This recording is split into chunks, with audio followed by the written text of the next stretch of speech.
मंजिलें उन्हीं को मिलती हैं जिनके सपनों में जान होती है, पंखों से नहीं हौसलों से उड़ान होती है। नमस्कार, मैं हूँ आस्था तिवारी और आप देख रहे हैं राष्ट्र संगम और यही बुलंद हौसला दिखाया है छावला गांव से। सर, आपको चुनाव चिन्ह भी मिल चुका है, इसके बारे में आप क्या कहेंगे सबसे पहले?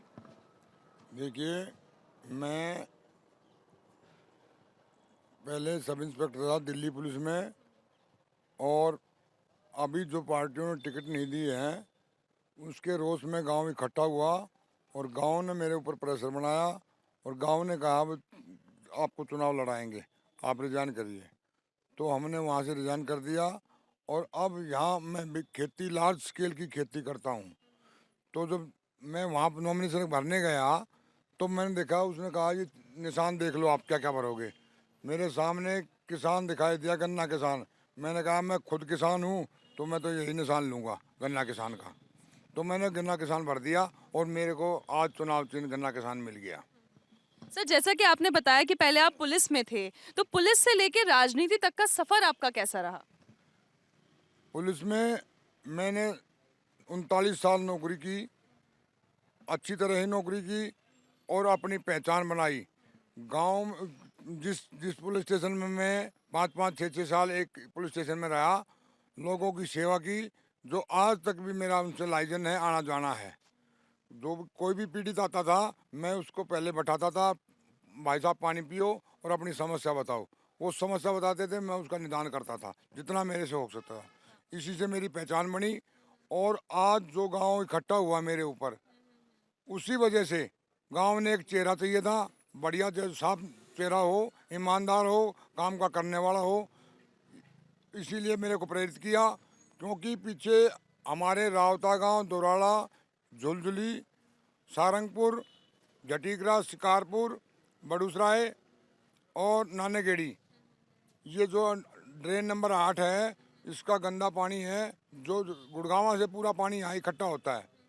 उसकी निकासी नहीं हो रही। काफ़ी पंचायत की हमने उस इसी दौरान रहते हुए एलजी को चिट्ठी लिखी, सीएम को चिट्ठी लिखी, हमने उसकी पैरवी की, लेकिन कोई हासिल नहीं हो सका। मेरे को बहाना मिल गया ये काम करने का, गांव ने मेरे को खड़ा कर दिया और मैं चाहता हूँ उस पानी का निदान हो जाए।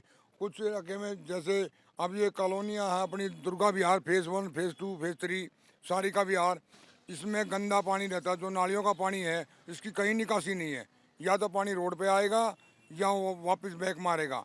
तो मैंने सोचा है अगर एमसीडी में आऊँगा तो इसका निदान जरूर करूँगा।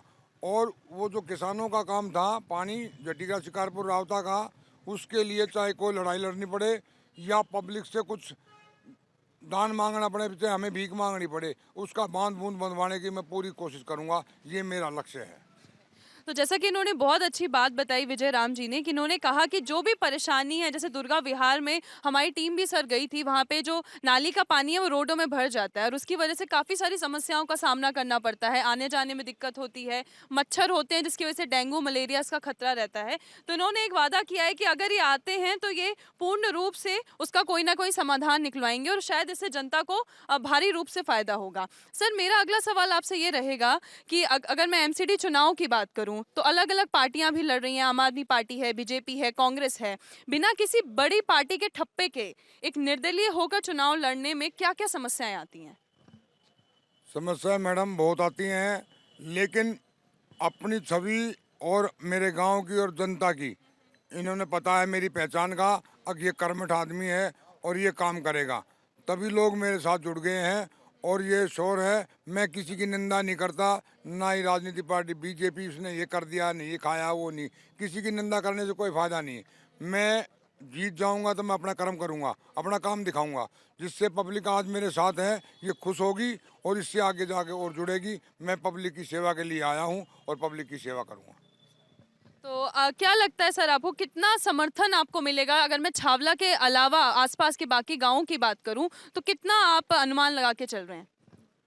मैं सबसे आगे चल रहा हूँ मैडम फिलहाल।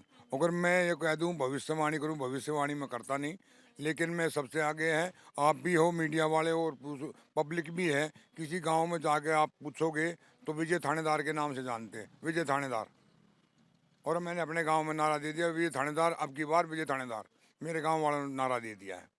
तो यही है, जब मेरे पास मेरे गांव से इतनी पब्लिक उठ के जाएगी, तो अगर दो दो आदमी भी नहीं होंगे तो मैडम आप हिसाब लगा लो कितना कैलकुलेशन लगाएंगे, तो और कैंडिडेट का कैलकुलेशन इतना बैठता नहीं है।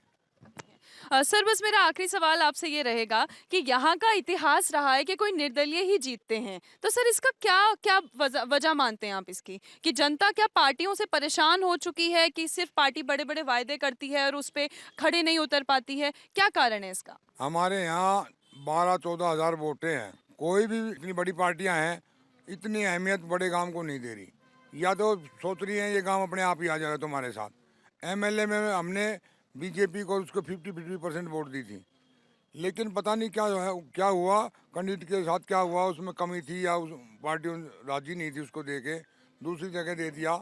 और जब भी दूसरी जगह टिकट दिया यार, गांव में रोष हुआ है, कैंडिडेट जीते हमारे 4 बार कैंडिडेट जीते, अब ये 5वीं बार मैं। 4 बार ऑलरेडी कैंडिडेट आपके जीत चुके हैं। बहुत बहुत शुक्रिया सर हमसे बात करने के लिए।